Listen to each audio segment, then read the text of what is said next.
Welcome to the Trailchasers podcast. This episode is presented by Nexen Tire. We've been running the Nexen Roadian MTX tires on our rig and we couldn't be happier. These things handle great on the road and really attack the trail. If you want to get the most performance out of your off-road vehicle, put a set of Nexen Roadian MTXs on your rig. Today on the show, I learned the true value of t-shirts and wooden tokens. Jose, after this episode, don't you think you should consider a different career path? Why? Teachers have great benefits. And after learning about why kids these days can't keep their grades up, we recap the Syndicate Offroad Brewfest at Stone Brewery and listen to the magic that happens when you give someone a microphone and a bunch of beer tokens. It's time for the Trailchasers podcast. Are you ready? Let's begin. Trailchaser, get out there and chase your adventure. Trailchaser, our time is now. Get out there and chase your adventure. Get out there and chase your adventure. Get out there and chase your adventure. Get out there and chase your adventure.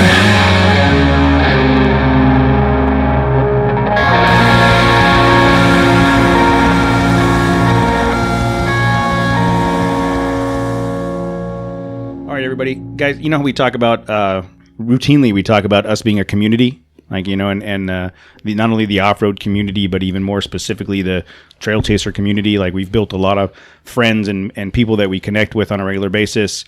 We've got a friend of the show named Tim. His handle on Instagram is RescueCon. I just saw today that his daughter went in for heart surgery. It's the third heart surgery that she's had in her short 3 years of life. And as a father of a 4-year-old daughter, 3.5-year-old daughter, it hit me pretty hard. So Tim doesn't know that I had some interaction with him on Instagram about, how she's doing, what's going on. And he said she's a trooper. This is her third one and she's pulling through really well. But after doing some digging, I found that they have a GoFundMe page. So being part of a community and being able to help each other out is, I think, is a big part of what we're doing here with this show. And so for those of you that are interested, that want to help out Tim and his family with Arabelle's heart surgeries. I mean, she's 3. No one should have to go through this. No one should have to go through one heart surgery. No. Much less a 3-year-old going through 3 of those, right? And reading through some of the additional posts, it sounds like she may have some other surgeries down the road that she's got to go through. So it sounds like he's got a good support system with him, with family. But I mean, you guys know, we all have kids. And when something like this happens, you got to take time off work and you got to get family to come and stay with you. And even though if you've got insurance, there's costs that just won't ever be covered by that. You can't plan for stuff like this. So, I think we should do what we can. Yeah. So any of you out there that are interested in helping out a fellow member of the Trail Chaser community, you can go to GoFundMe and find the page. His daughter's name is Arabelle, AIREBELLE. There's an adorable picture of her on the page. She's extremely cute. Her shirt's awesome, dude. Yeah, she's got a little heart shirt with the hearts, the beeping of the heart monitor. It's super adorable, right? But look, we're all one big family here, and like I said, being the father of a 3.5-year-old little girl, just seeing this thing happen kind of really hit me. So we've already donated, and if you guys are interested in throwing a couple bucks, well, I'm sure every little bit helps. So please go to GoFundMe, search for Arabelle, AIREBELLE, and throw down a couple bucks just to let them know that you're thinking of them. All right, guys, we announced the winners of the Nexen Tire giveaway on last Thursday's episode. It is Cody. How many people have claimed their prize? Goose egg. Goose egg. Exactly 0. I can understand if it's like somebody that already won, like already has a shirt maybe, and it's like, I don't really need another Trail Chaser shirt. But, dude, tires? You're not, and it's only been 4 days, right? Yeah. As of our recording now and the actual release of last week's episode, it's only been 4 days. Correct. So, and it's podcast, I get it. I have some oldies in my queue as well. Which is why I posted. But if I had entered to win some tires, that'd be like the first thing I'd listen to. Which is why I posted on the Instagram feed, hey, did you win? Go listen to the episode to find out. So, we can safely say that person was basically teed up, right? Like the person that won the tires. At this point, yeah. So the prize announcement was on September 12th, episode 89. Winners must listen to, these are the official rules on the website. Winners must listen to episode 89 to find out if they won, and winners must direct message the Trailchasers on Instagram to claim their prize. If winners have not contacted Trailchasers by 5 p.m. Pacific time on Monday, September 30th. Specific time. Right. So I don't think it's out of the realm of like, that sounds crazy to have to listen to the podcast that you're listening to is already. giving you tires. Five tires, not like just. It's usually just 4. I don't care if it's one tire, but the podcast requires that you listen to that specific episode in order to claim your prize. Right? That's not. That's equivalent. Is that unfair? I don't think so. I think we're being reasonably on the up and up. So, listeners out there, if you were a winner, you've got till 5 p.m. on Monday the 30th Pacific time to DM me and claim your prize. Otherwise, we will. And the second and third place prize. Well, I guess it doesn't really matter. But you mean the picture of you? Is there a picture of me? A signed profile pic of you? Oh, why's it got to be a profile pic? Oh, I look like I'm pregnant. I'm expecting. Well, nobody has expectations, dude. Good. All right, dudes, we got a voicemail. Play it. Our voicemail still works. Oh, 951-394-DIRT. Is that like to a machine, like an old voicemail recorder with those little tapes in it? In the basement, I've got one of those old brown and black. It's like the faux wood. Faux wood paneling. Yeah. We have to press the button to rewind it, and it goes. It's still on the same tape. We haven't even filled one tape. No, we do not get very many calls on here, and that's your guys' fault. Obviously, this number we don't pimp it, but if you've got something to say. If you want to make fun of us, if you've got a topic for us to talk about. Please make fun of us. Actually, call in when you're drunk. Please, I don't know. Oh, hey, this is a special request for Matt. Please get drunk and make fun of us. That would be amazing. Do you need to leave? You go right to the front of the queue. Yeah. Next episode. Do you need to leave? Leave a drunk review of the show. That's what you should do. Or do they need us to help them solve a problem with one of their like their girlfriend, and we can call them on the show? You need a life advice? Yes. Go ahead and leave your questions. a love line type Whatever, of just thing. anything in life. Finances, love life. How busted is your life if you want some advice from me? Oh man. Well, let's listen to the voicemail. Hey, it still works. Hey, enjoyed the podcast, guys. It's always fun to listen to you guys hang out and dig on each other a bit. It's Jeremy, CJ5. Enjoy, man. Bye. Yeah, that's our buddy Jeremy. That's great. CJ5 Sheila on Instagram. He's been out to a couple events. He came to the first one. Yeah, at one of the first ones. Toys for Tots at Mountain Mike's. And it was weird. That was like the first time somebody, like we're not famous, but we're Instagram famous, bro. I don't even think that. I don't even think that. But somebody knows you or from the show, and so you don't know how to act around them. Like, dude, you came to visit me. Like, well, we've talked about it because they hear us talk, so they hear us how we interact with one another, but then we don't know who they are. Well, and the other piece of that was like the first event we went to. Yeah. Second, because we went to the Tacoma 3G thing, but we still didn't know what to do, like how to handle when people come up. We had shirts. We didn't think about giving out shirts. Like that was the first time somebody came up. Like, hey, we came here to see you or whatever. Yeah. That he was the first guy. Yeah. So thanks for calling in, Jeremy, and for all of you, 951-394-DIRT, which I think is 3478. 951-39. You don't even know. It's right here. It's 951-394-DIRT.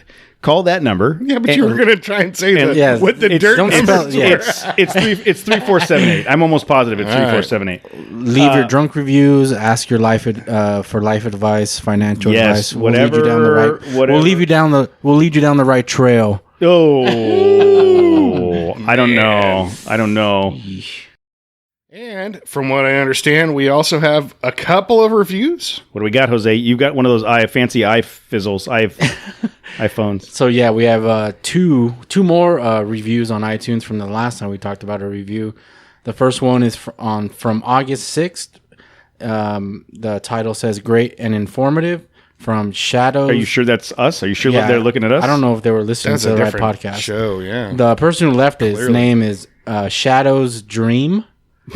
Nice. I like that. And the review said, "Really enjoy listening to your podcast, guys. Even when you guys go off the rails a bit, it's always fun and informative. Still getting caught up, but more forearm of justice." Haha. So, it makes you wonder, like, because there's a few reviews like that. Very informative.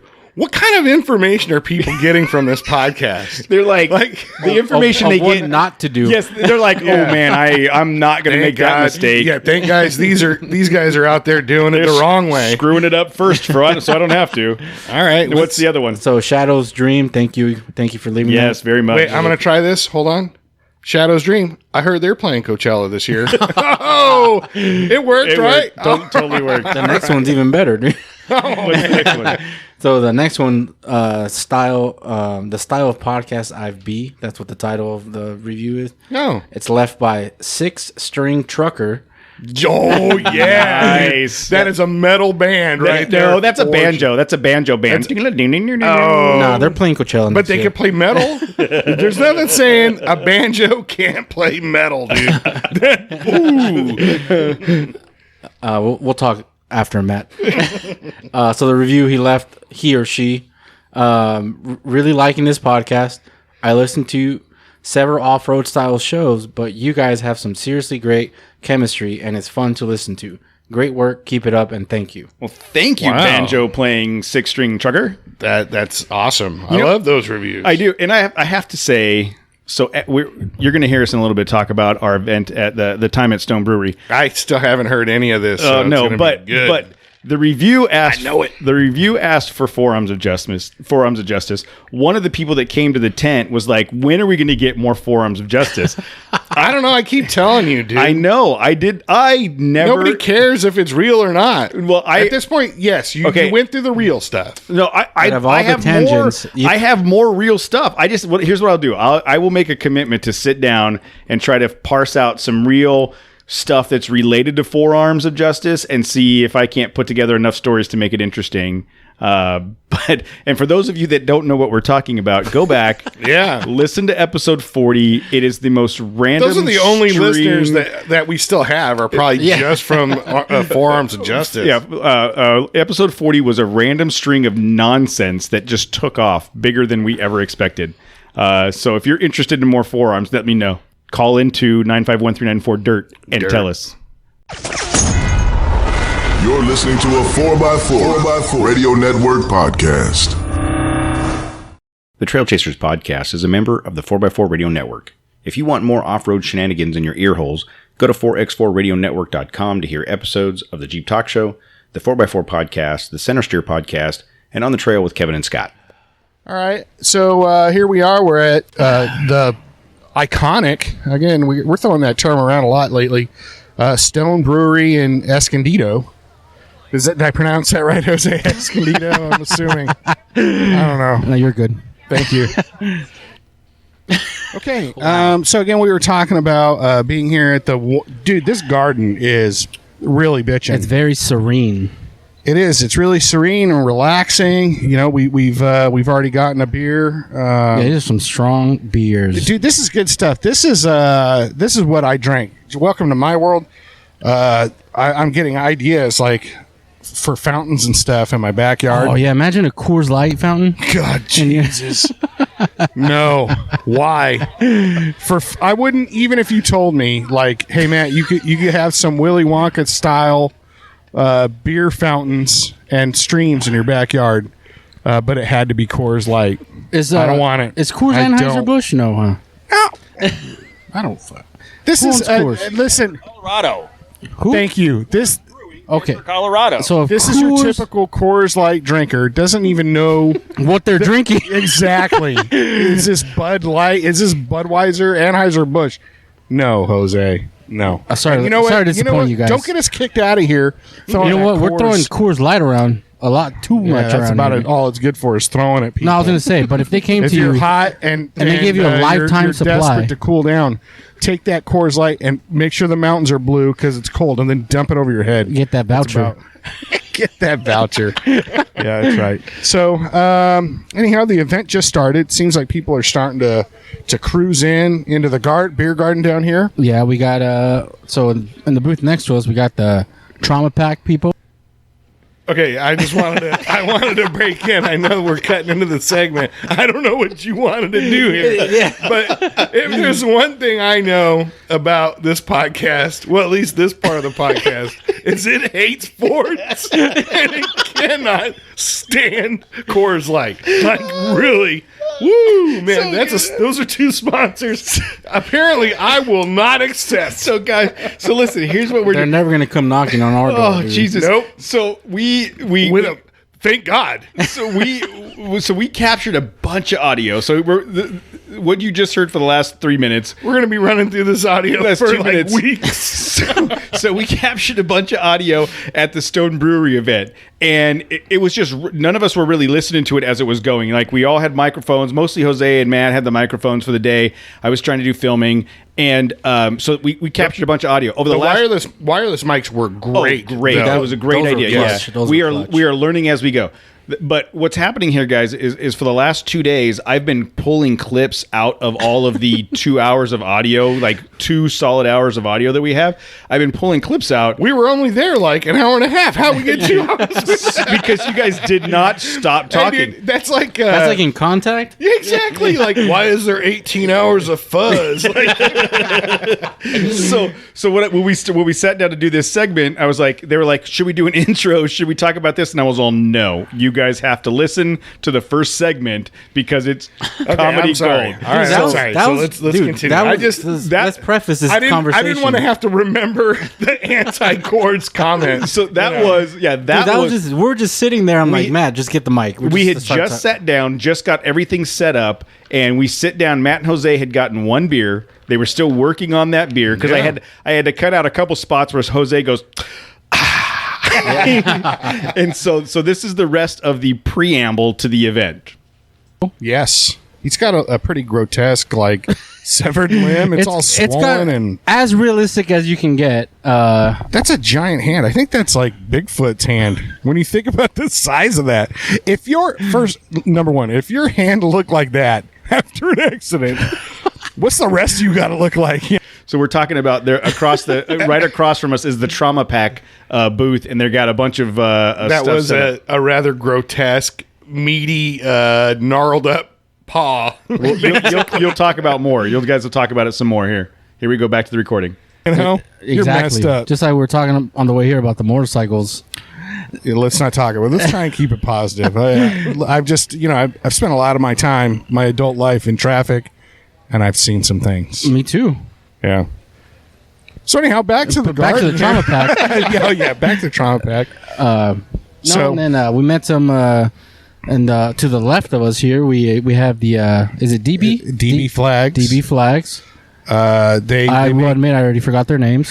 now, you know what? I don't even know if I got the name. Dave. Okay. We'll go with that. Okay. Dave and Mike. But they make really bitchin' out of wood, like a stained, American flag. It's beautiful. Very, very, very attractive. I'd put one of those in my house for sure. Oh no, it just blanked out. I thought it stopped playing. Oh, sorry, no, I'm an idiot. You couldn't hear it? But I didn't know if that was us recording that had stopped. Hold on a minute. Hold a minute. So that's us playing. Oh, okay. Now I understand now. So There's no reason to like. wait, no. Down the road. I have to I explain this You're now. about to go see behind the fourth Yes. wall. I don't even understand. So on the big TV, We got in a this- lot of audio we got to get to, Cody. in the big TV in the studio, I've got a little player up there playing the recording. Matt is looking at it. While Matt's looking at it, he can hear himself in his headphones, and the big recording thing kind of went blank, and Matt freaked out because he thought the recording had stopped, even though it was still in his ears. Well, now I understand that's how it's working. All right, I thought maybe we're in the Matrix. Mind blown. This is the Matrix. Back to the recording. For sure. I'm Best a flag in the patriot. world, huh? Number one. Number one. The best. So other than that, we got from our vantage point here in the shade underneath our orange. And we got a real primo spot here. I mean, we're right by the little pond here. But I don't think there's a bad spot anywhere in this place. You know what? You're absolutely right. Well, I take that back. The prime spot is Mountain Hatch. They're right. Yeah, next dude, to the bar, they're dude. right set up next to the bar. They might as well be talking to people that are in line. Hey, what do you drive? Selling products. I hear that Mountain Hatch. I've heard about them, but I hear they're pretty limited on the vehicles. Extremely very limited. They should probably. I mean, they don't even have a Frontier, for God's sakes. No, exactly. They should probably look to expand into other vehicles than the very limited. I guess they make for Toyotas. What's that? Yeah. Also, it looks like Redlands Jeep across the way on the other side of the aisle. I was talking about how I think they loaned the Gladiator that Cody and I got to ride in. Was that them? I think so. It was? Yeah. Oh. Yeah.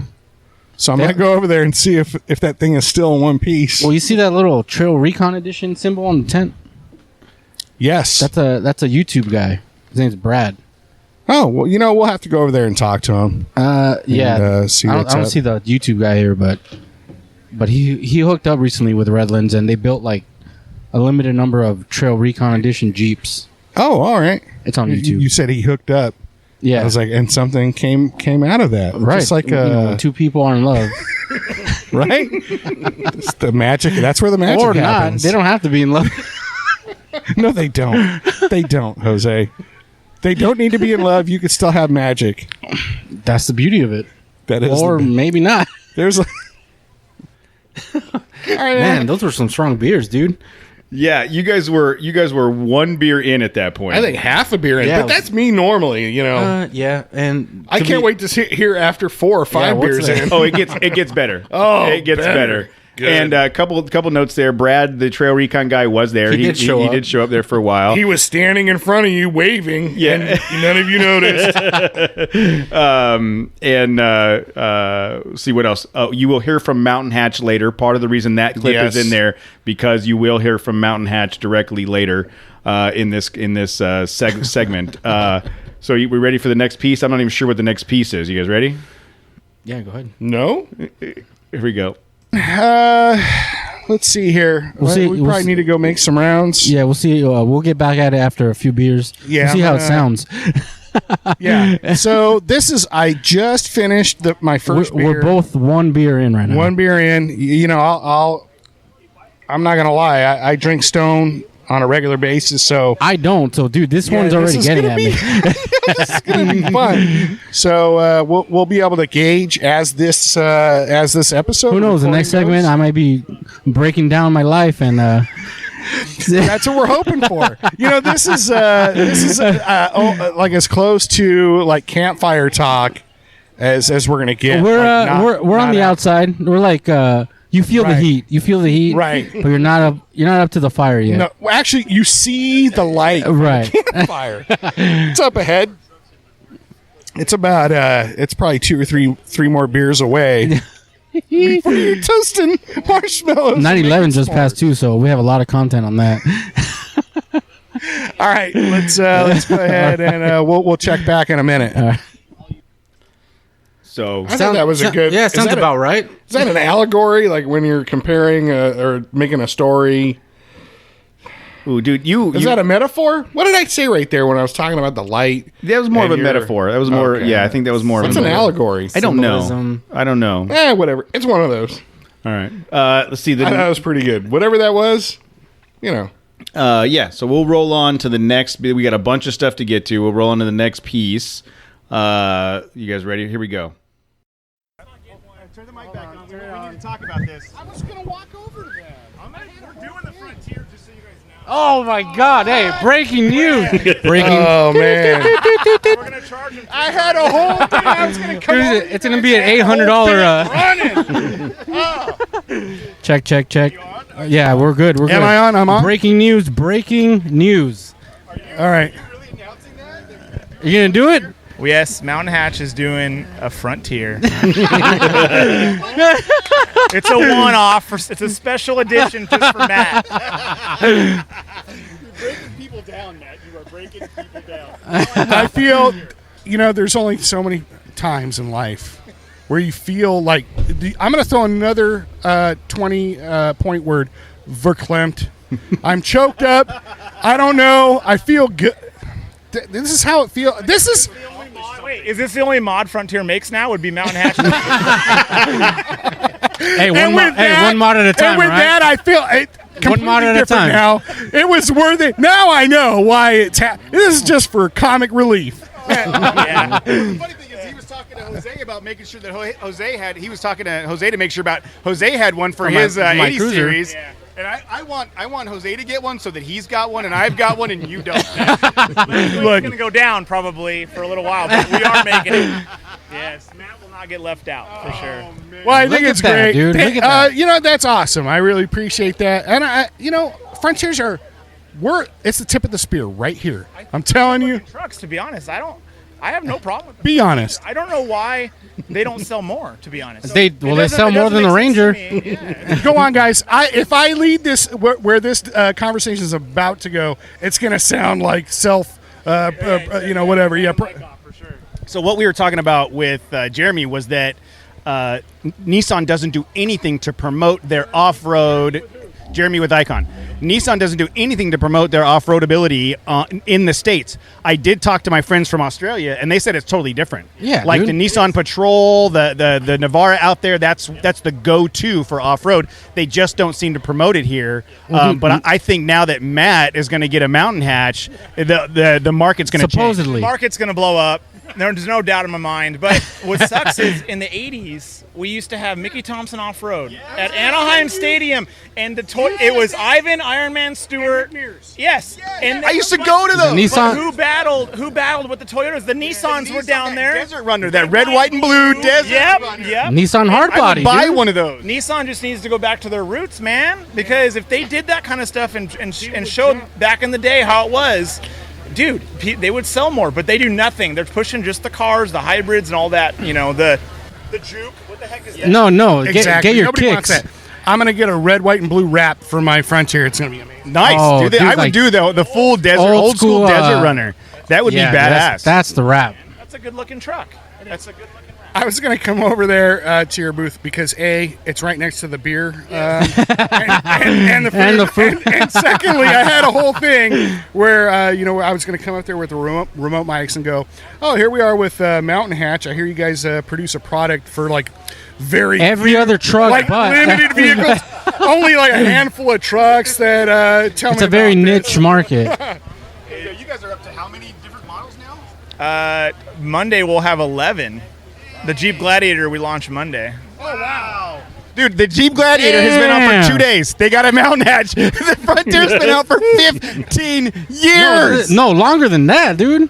Dude, that's how much they don't like you, bro. Yeah, you're gonna.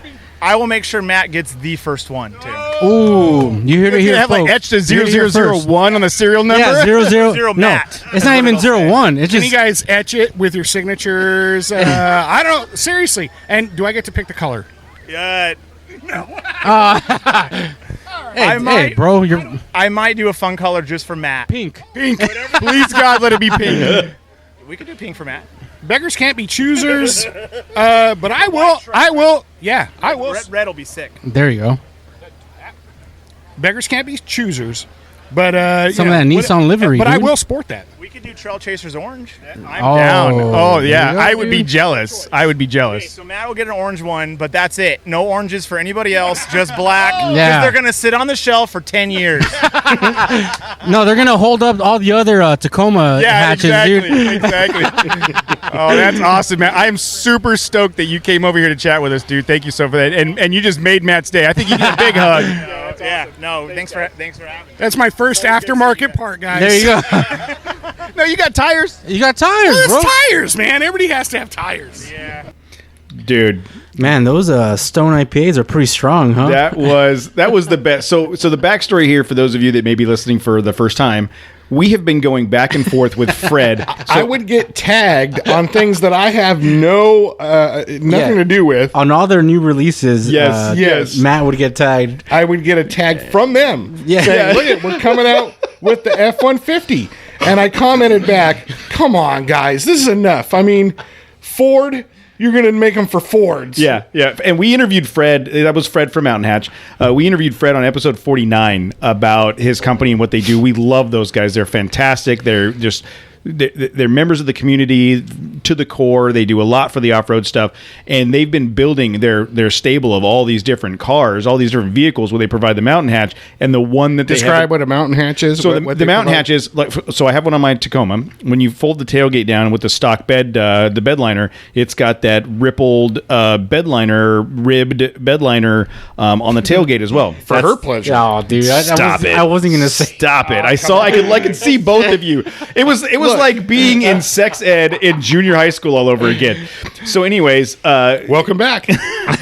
So the Mountain Hatch replaces that panel with a nice, flat, thick, like food grade, cutting board style hatch, right? So it really makes it. I will tell you that when you first think about it, you're like, whatever, it's a tailgate. The amount of times that we have used that Mountain Hatch on every trail, on every time it never fails. Every single time we go out and we take a lunch break or whatever, we end up migrating to your tailgate because it's flat. Yep. And you can set your sodas or waters or whatever. Drinks, you can sit on it. Coors Light. It's one of those things that never. It's one of those things that you don't know you need until you have it, and you go, how did I not have this my entire life? I've owned trucks my entire life. So anyways, Matt has been missing out on the Mountain Hatch, and everybody's been making fun of him about it, and Fred came over to tell us that they're going to make him a Mountain Hatch, and we are so stoked. I cannot wait. You know what? I am super stoked. Thank you so much, you guys. It's worth all the ridicule. You know that's I'll miss being the brunt of jokes. Oh, no, you won't. Oh, no, you won't. All right, guys, we are with Richard. We're down at the Stone Brewery still. We got Richard here. He came down from Sacramento, dude. At the Disneyland of beer. Yo, this is the Disneyland of beer. That is a good way to put that. It's like an adventure park of beer drinkers. I don't drink beer, so I don't care. It's just you don't get it. No, it's beautiful. They got koi fish, whatever. But where's my lemonade? There is koi fish. There is koi fish back there. So Richard came down from Sacramento. You were just talking about how you almost died on the way here. No, I didn't almost die. Well, the guys in the XJ almost died. Well, they were in an XJ behind them. Oh, coming over the Grapevine, the middle lane. There's an XJ, stopped dead, lights off, not moving an inch, and I don't know what happened. I whizzed by, and I just thank God that my family didn't hit that thing. So kids, if you at least flashers. Put flashers on, right? We have one of those magnetic pucks with the lights on them in both cars. You can throw that in the back there. Pro tip, kids, go get something that has lights on it. Get off the road. So what brought you down to Southern California? Trailchasers. What? You didn't come down here for this. Give me another ticket. One of these little wood pucks I'm going to choke on. So you had family down. Your sister's down here. Yeah, my sister lives down here. Okay, so you came down. She's in San Marcos, which is like 3 miles away. And Yep, it took us super 15 minutes to travel 2.8 miles. Yes, well, that's Southern California. Welcome to Southern California. How long have you been in Sacramento? A while. Yeah? You grew up there? I was born in Michigan. Okay. So I got, a little Jeep blood in me. Okay. Not much, but... The what? Wheeling. What's the wheeling like? Oh, in Sacramento? Yeah. Oh, gosh, I haven't done the Rubicon. A little scared. I got a stock JLU Rubicon. Okay. 2018. Every time I take him out, he's a beast. His name's Thumper. Oh, nice. He's blue. He's not black. He's not red. He's not white. He's blue. Nice. Yeah. Nice. And what have we done? We went to Fordyce Lake. Okay. Which is off Cisco Grove. Yep. We've done Strawberry. Went to Strawberry Lake. Okay. Piece of cake. I'm not familiar with that area. We were just talking about how I don't think I've gone. I haven't. He can do anything he wants in the Rubicon. I wanted a minivan. Okay? Got a brand new baby.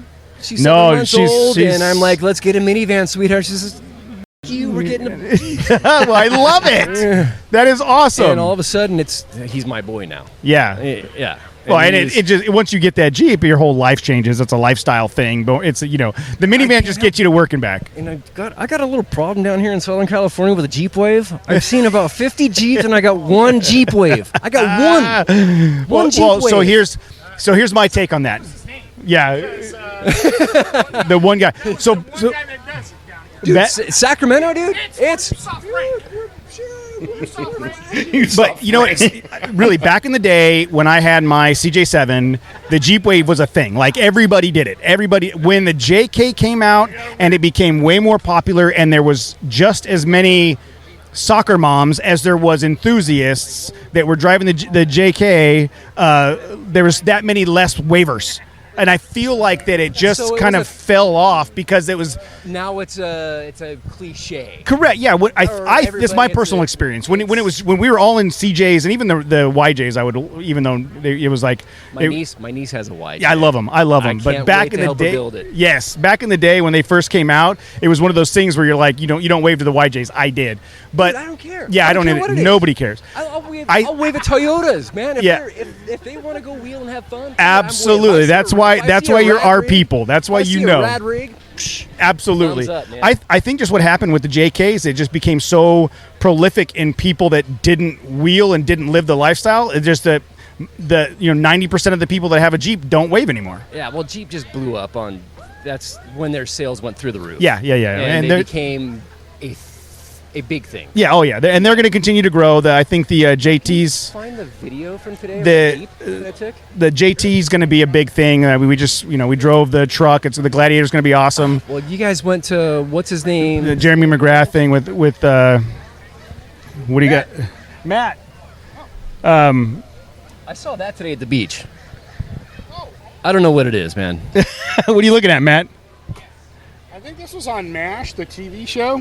It's got what? Why does it have a Mitsubishi? Grill? And What still it's is stamped on the that? fender with Jeep. I don't It's know. a Mitsubishi Jeep?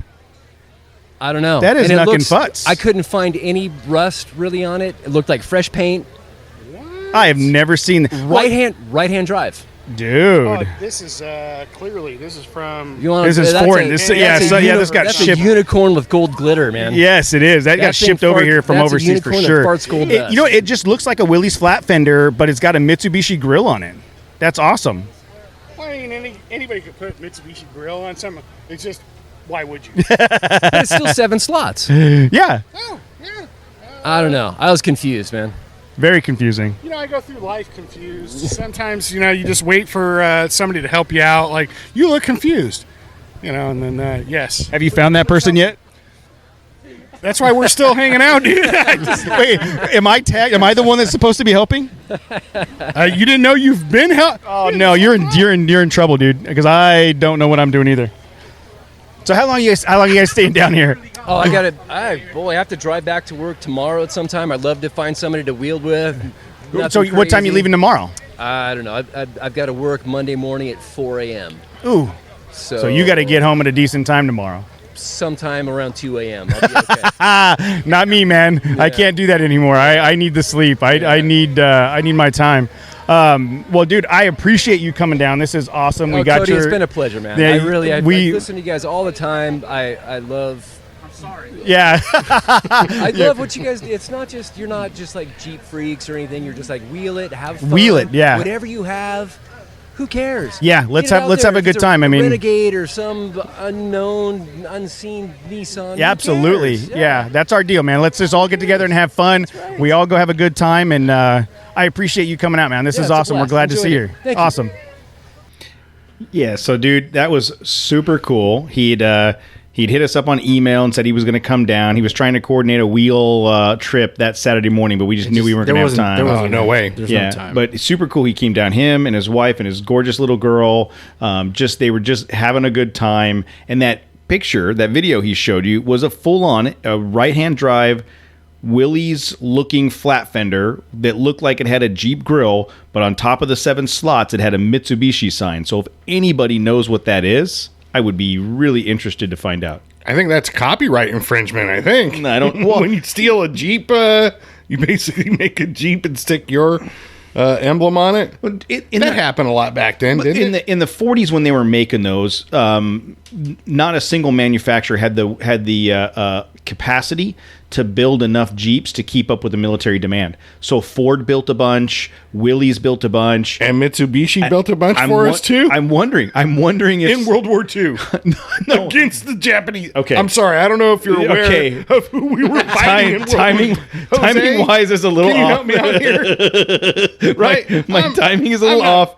Am I mistaken? I'm thinking maybe after the fact they made them. I don't know. Did Germany make some planes for them? I mean, that's working. I mean, I guess if you're an entrepreneur, you got to work both sides. Do what you got to do to get some money. Screw you, dude. Who's next? Well, hold on. I just want to comment on Richard. He was a really cool guy. He later on during the, I don't think I was recording this part, but during the raffle portion, he came up and he's like, yeah, man, you guys, I listened to this one episode. Oh, no, he was talking about the Icon event. And he's like, so you really love the Gladiator that much? Yeah, dude, I did. That thing just turned great, handled great, all around. It was my favorite truck. And then he just started getting like deep. Well, why do you think it cornered so well? Is it because, was it the, he started breaking down into technical stuff? And I just went, dude, if you want to talk about technical stuff, go back. Jose and Cody are back there. Like, I'm already, I'm halfway, 3 sheets to the wind here, dude. I liked it. That's I can tell you. It was good. The seat was comfortable. It drove good. The stickers were nice. What's funny is, there's a bunch of clips in here. We're kind of going through some of the ones we're going to try to figure out how to fit them all in. But I should have mentioned in the last one we were talking about your Nissan. As I went through many of these clips, this was the best commercial Nissan has ever produced for their Frontier. Every single conversation was, well, did you know that I drive a Nissan Frontier? Have you heard about my Nissan Frontier? So I gotta do it. I gotta do it. Oh man, there's going to be a bunch of clips. You can't go out there and promote if you don't believe in your product, and you got to sell it. Well, we haven't shut up about it for like 3 or 4 episodes. I know. We are sorry, people, about the Nissan content. But there's a bunch. Even I'm pretty sorry about it. Like, guys, let's cool it on the Frontier a little bit. Enough of the love affair. All right. Thanks again, Richard, for coming out. Really cool. I'm sure we'll hook up with you again sometime if we make our way up there. Let's see who's coming up next. Are we recording? Computers on? Mics on? Yep, we're good. Ooh, I like that. All right, Code, let's hobble your way over to Redlands I'm walking Jeep. with my boot over. We're walking around. Hey, why are we heading over to Redlands Jeep? Other than, let's talk to the... Because they're the ones that loaned Icon the Jeep Gladiator recently, and we want to talk to him about that. That's right. So let's see if maybe we can grab somebody's attention. What's up, guys? How you doing? I'm Cody with Trailchasers Podcast. Look at the hat he's wearing. How you doing? That's right, Icon. Yes. You better believe it. Love now those you know, guys. Now you know why we walked over. Yeah, nice. We were at the Jeremy McGrath Ranch with Icon, with the Gladiator that you guys loaned. Yes, and I just wanted to say I'm sorry. I wanted to make sure that Gladiator was still together in one piece. We sold it yesterday, actually. We just sold it, yeah. Well, tell the new owner that smell is all Matt. that dent in the cushion, that was Matt. But we had a great time. Guys, I couldn't help it. Yeah, we're glad to be part of the community and helping out whenever we can. And we welcome the opportunities, so it was awesome for us too. When Jeremy said, "Yeah, we borrowed this from Redlands Jeep," I went, "Did they know we were coming?" Because that was a bad idea. Gave it to them, right? No, we had no idea you were coming. No, that was awesome that you guys did that, and I just wanted you to know that we actually didn't even drive the stock one. We drove the modified one really hard. Gotcha.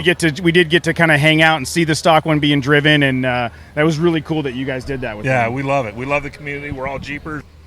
So, one, Why don't you guys tell me like I'm eating the microphone or I have it like shoved in my mouth? I'm so loud. Well, it's back and forth. You know what? Because we don't have headphones on, you can't tell that we're away from any feedback. Exactly. Yeah. When we're in the studio recording, we have our microphones set up. We each have headphones on, and we can hear our voices. So as we're talking, we can know to get closer or further from the mic. In this setup, I have that ability. Yes, to you can hear your own voice, and I know to move back. Yeah, if I'm getting too loud, or move forward, so I could. So hopefully, in this setup, we didn't have any headphones because we had the wireless mics and we were walking around. I'm hoping that in the editing, I can clean all that up so it's not as loud and back and forth. But I'm also hoping, and also what's apparent is. Like, you're talking, you're interviewing him, and the mic's on him, and you're talking, and then I remember shoving my mic in your face because it was like, I don't think people are going to hear that. I can't remember this video of that, but you're absolutely right. Yes. I walk up, I got my microphone in Carlos's face. Carlos is not talking. I'm talking. Matt's standing next to me. Matt puts his microphone in my face, and Jose's standing in the back filming the whole thing.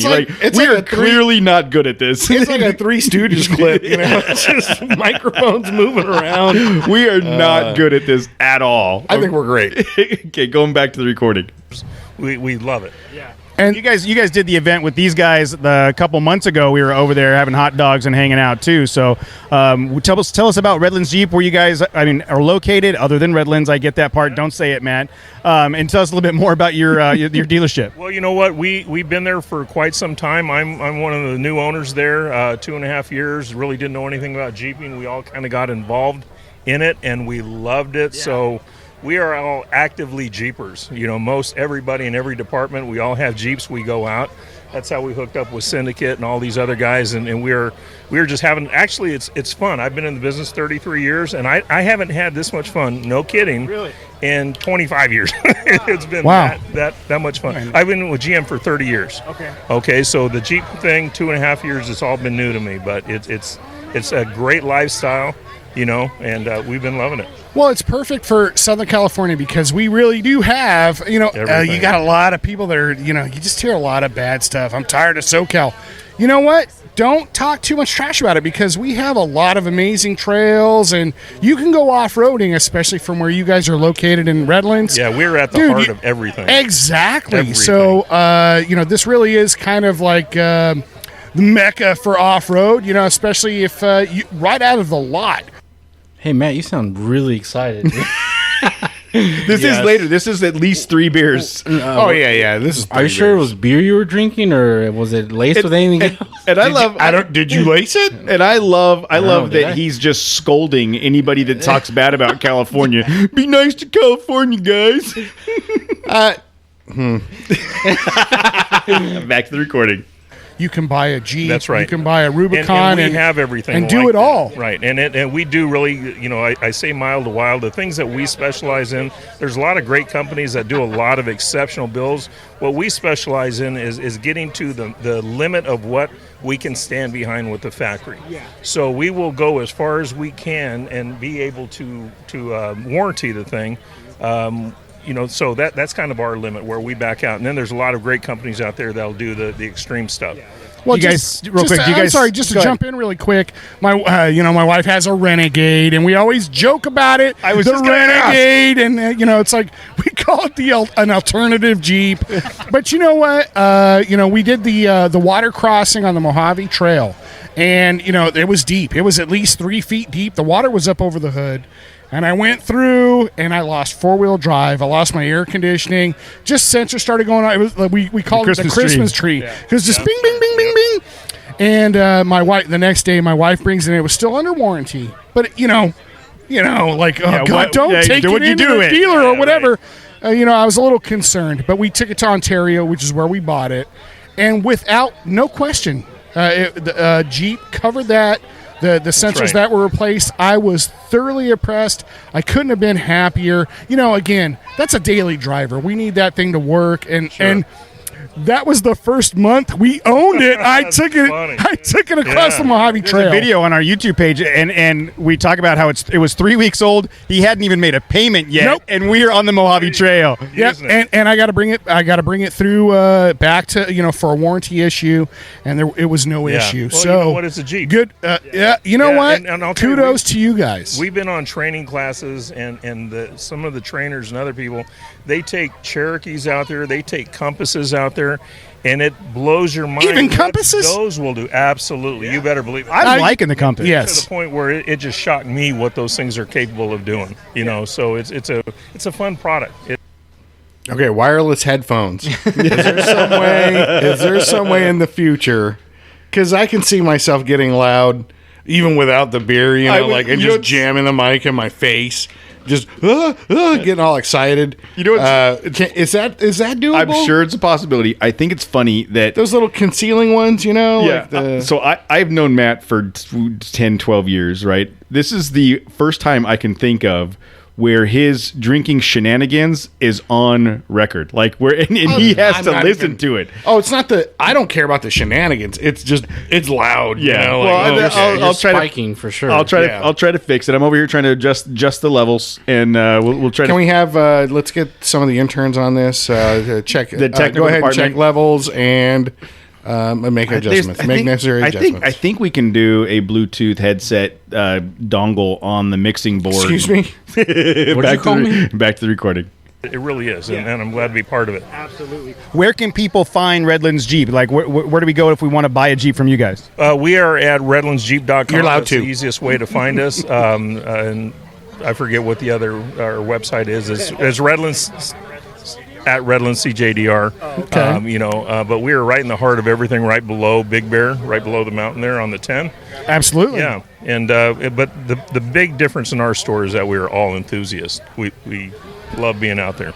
Well, awesome. Really quick, I just wanted to say during that Icon event, I truly fell in love with the Gladiator, and I drive a Frontier, he drives a Toyota, but we're all four-wheel enthusiasts. We just like getting out there, and I was thoroughly impressed with the Gladiator. So good luck making money with that thing, because I think you can just print it.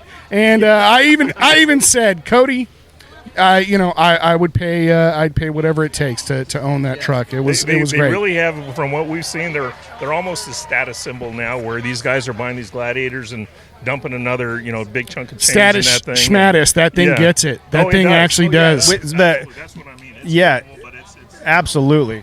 Yeah. All right. Well, thanks so much for the time, man. I appreciate it. Good times. I'm sure we'll see you again soon. Thank you. You bet. All right, that was Carlos, one of the owners of Redlands Jeep, and those guys were really cool. Sorry for harassing you, Carlos.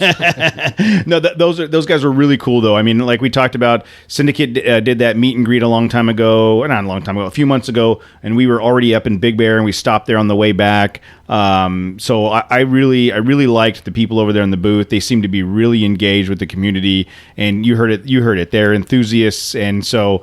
If you're looking to talk to someone that's an enthusiast that also happens to be able to sell you a vehicle, that's probably a good place to start. We do appreciate them having a conversation with us, and hopefully we can connect with them again soon. All right, let's see what's next. You guys ready? No. Scam, because it's already set up for me. Yeah. It's good. We're recording. All right. I'm mingling in. We're gonna. See what they're raffling off here. I'm mingling in with the crowd, trying to lay low. I'm not really sure what they're giving away yet, but I'm kind of in the courtyard here. I have my own. Okay, we're calling out vendors. So I think we're trying to raffle off some prizes. Excuse me, sir. I'm Matt with the Trailchaser podcast. What's your name? I'm Henry. Henry, so we're trying to win a prize here, right? This is this raffle that's happening. The raffle's happening now, but they're also they have a beer token, so they're like, come on up, say something nice about the event or something nice about Syndicate Off-Road, and you might win a prize. You might win a beer. I'll tell you what, when I found out that those tokens were worth beer, I regretted not knowing that and just making my own tokens 2 weeks ago and having just a giant trunk full. Here are the people talking.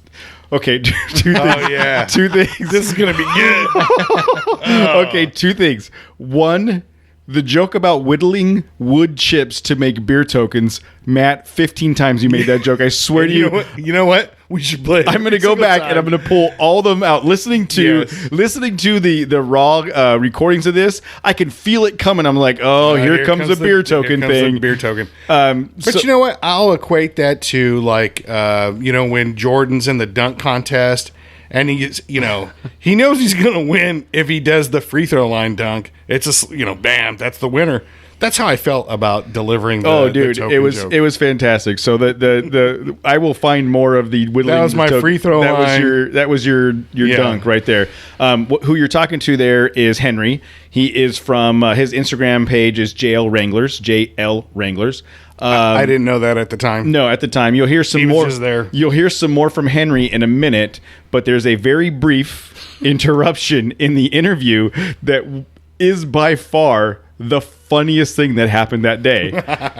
However, there's a little bit of a adult themed conversation that's about to take care of. No bad words or anything. No, it's just implied. It just implied, and it's freaking hilarious. So here we go.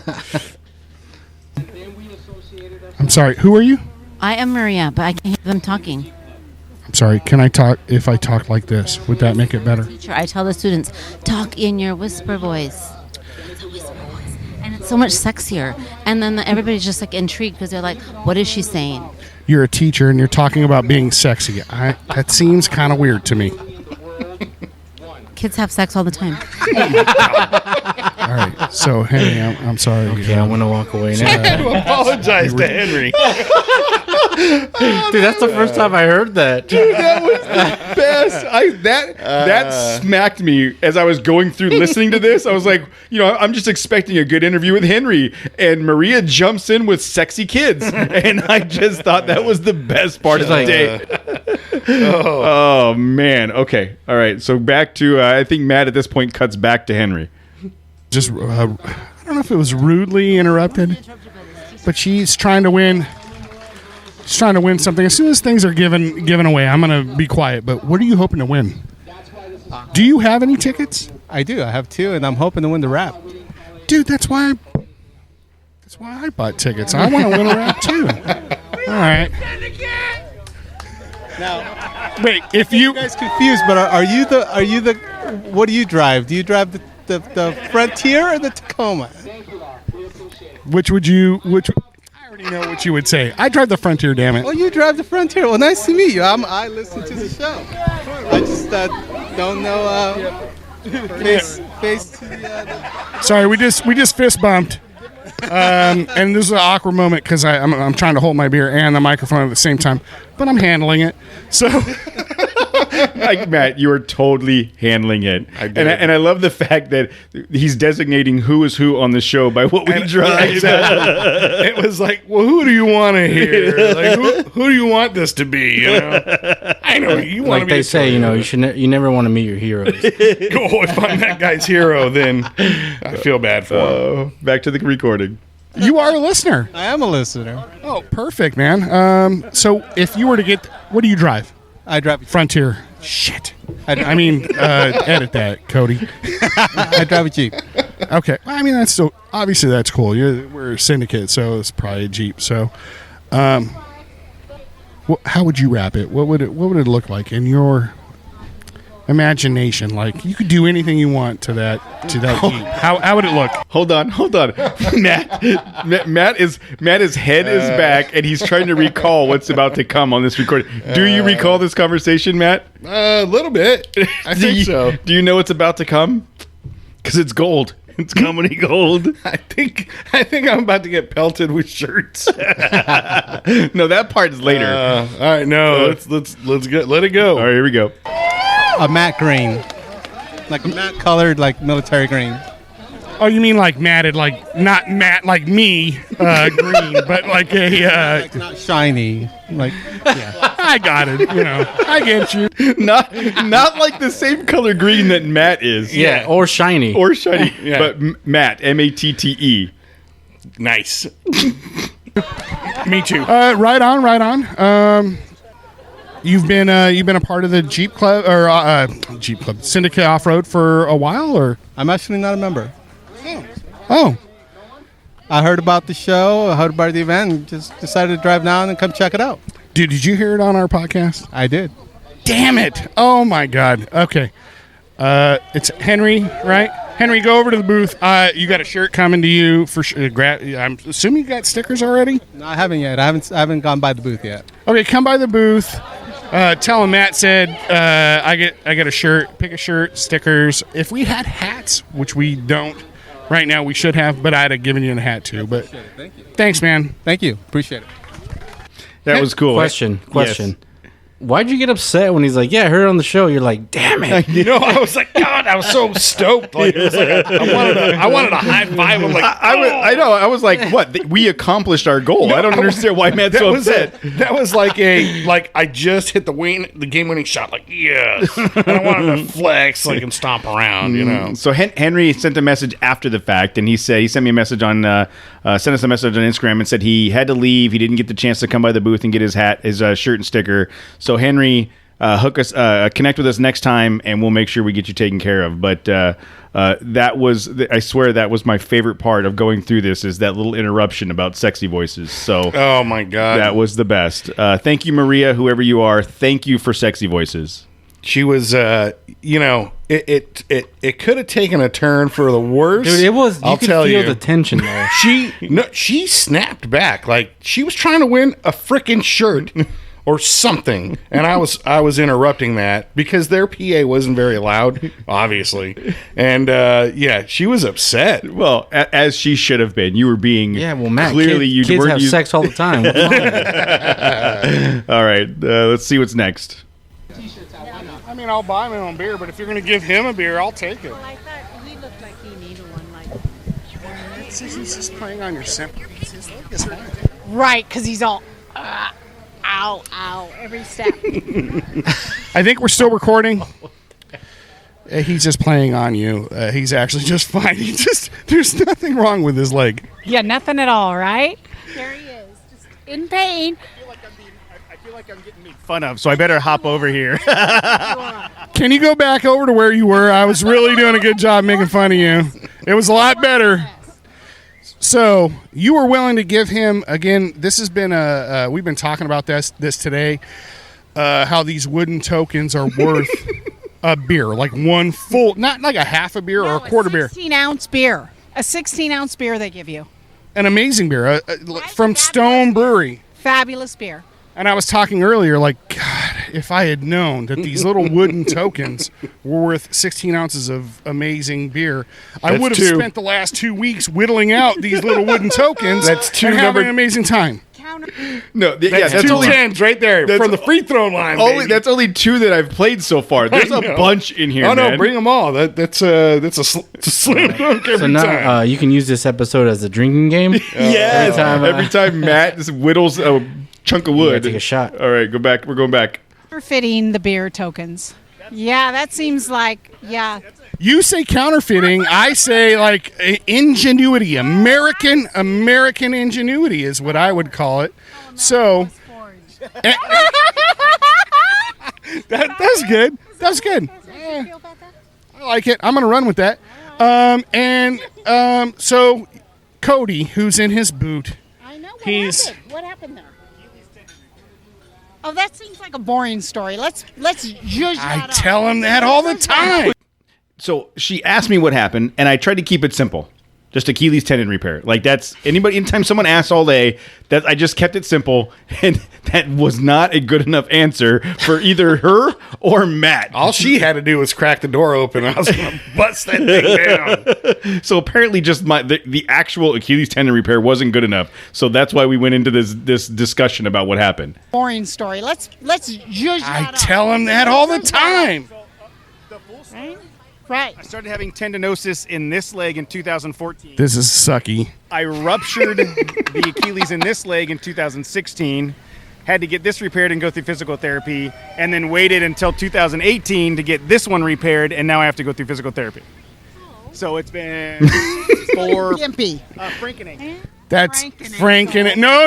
The other one was better. What was the other one? It was Scooter McGavin. Scooter McGavin, because he's on a scooter. And you know what? I always go with my first inclination. And so of those two options, Scooter McGavin wins without a doubt. I guess so. Right? There you go. Okay. All right, whatever. So let's the point, the whole reason why. I'm sorry. What was your name? Jennifer. The whole reason why I grabbed your attention is because you saw Cody hobbling in this boot and felt bad for him. And I wanted to give him a beer token to take away some of his pain because he looked... Son of a... So you're the designated driver. Anyways, but today specifically I have to drive these guys. He doesn't even drink. Exactly. I'm looking at you, and I'm so disappointed that you didn't know this. And wait. I love that this woman who's never met me before. There's a point is I'm clearly making. disappointed in me. Let's finish the comment. It sounds stupid now, but yeah, and you're disappointed in me. Also disappointed that I didn't think to walk around in a boot today. I was thinking about exactly that. Yes. Okay, next time, right? You remember this for next time when you can get sympathy beers out on the trail or whatever else. Sympathy beers out on the trail. If I were to start a band, that would be the band name, Sympathy Beers, or Out on the Trail, or whatever. But thank you, Jennifer, because I tried to pry that token out of your hands. You were like, one more glass of wine, though. I don't know. Okay, well, either way, at least the beers here are fabulous. I cannot complain. This is my everyday beer. I drink this all the time. I love Stone. Yeah. Well, I was just introduced to it today, so I love it also. So there you go. Well, again, thank you very much for spending the time, and positive. Oh, Cody he's hurting. He's hurting. He yeah, drink a beer. Sympathy. It would take away the pain. It would. It would help just that little bit. I try and tell him that all the time. I'm telling you. Look, dude. It would help. I don't even think he takes ibuprofen or anything like that. He's just okay. Hey, he's proud of that. Thank you, Jennifer. Thank you for spending time and talking to me. Yeah, dude. What are you, some sort of an elitist? I know, seriously. I take ibuprofen like it's M&M's because I'm in pain, and Matt's like giving me a hard time. Like, that was just that's perfect timing. He's proud of that. I swear.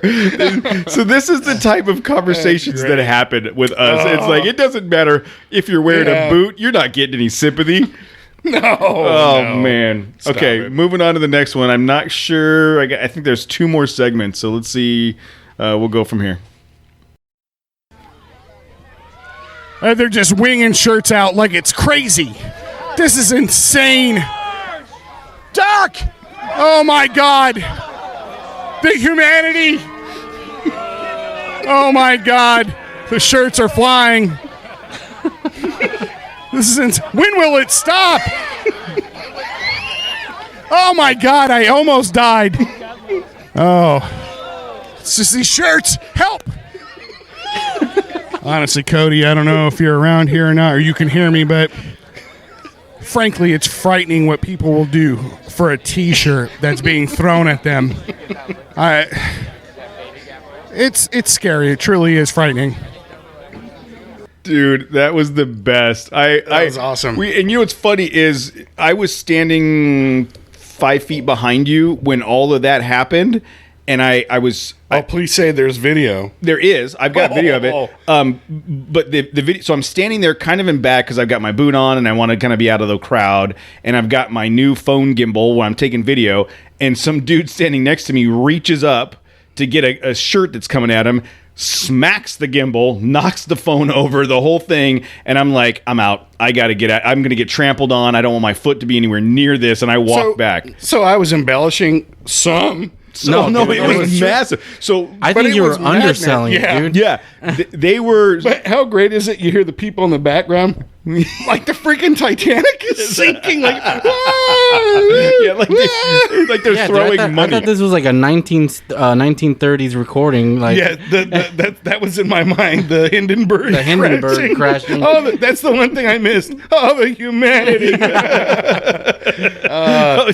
It was great. So there's a couple other clips that we still have. I think we'll play them after this, or maybe on a future episode. We'll see how much time we have into this. But I'd really like to take the next couple minutes to just talk about the event overall. I mean, the three of us have had conversations about it. We had an hour and a half drive home. We talked about it.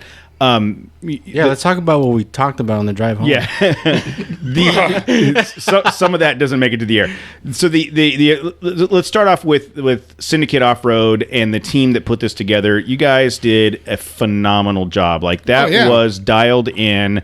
There was no point as a participant in this event. There was no point where we were like, oh man, I wish they would have done this, or how come they did it this way, or nothing. It was just they had a spot for us. The only downside is we forgot to bring the banner. Yeah. But people saw the orange tent and they had a sign for us, so people knew where we were.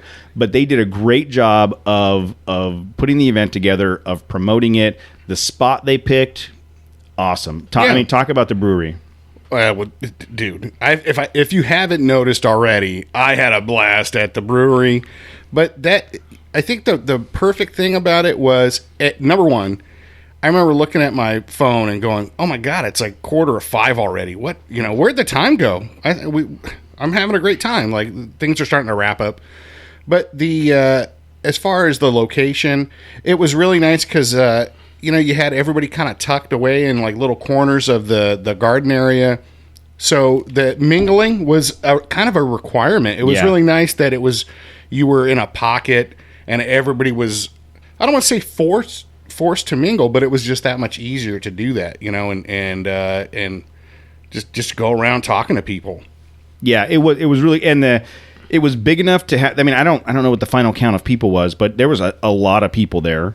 It was big enough of an area because they had a whole section of the brewery blocked off for us, where people could get around, but there was a lot of people in that area. Between all of the vendors and all of the people, I mean, you didn't have to go very far to be able to interact with people, and everybody was there to hang out and talk, right? I mean, we had plenty of people come by the booth. We had people that were listeners that came up. We had Eric and Mike and his brother, Caveman Built, on Instagram, and his brother came down. We had an hour-long conversation with them at the end of the day. Come to find out, they live right next door, right down the street from us.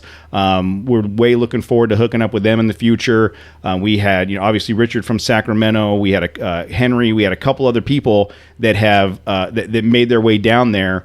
I don't want to say specifically for us, but that were listeners that came to hang out with us and have some conversation, and it was the best. Like I think by far this was a really fun episode. I mean, a really fun event that we've attended. How cool is it that when every time we have a listener come up or whatever, they seem like, oh yeah, you'd fit right in with our group, Yeah. I mean, like Jose, basically. I'm living proof. Yeah.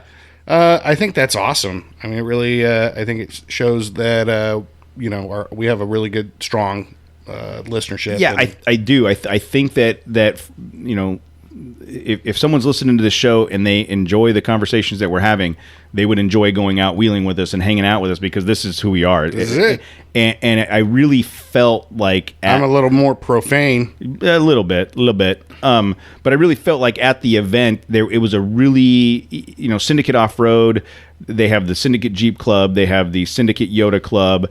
But they made the point to comment about not being brand specific. They're all off-road enthusiasts, family oriented, about building a community, and you could really feel that in the event. I felt like you could really feel the camaraderie, and everybody was having a good time. All of the vendors were great.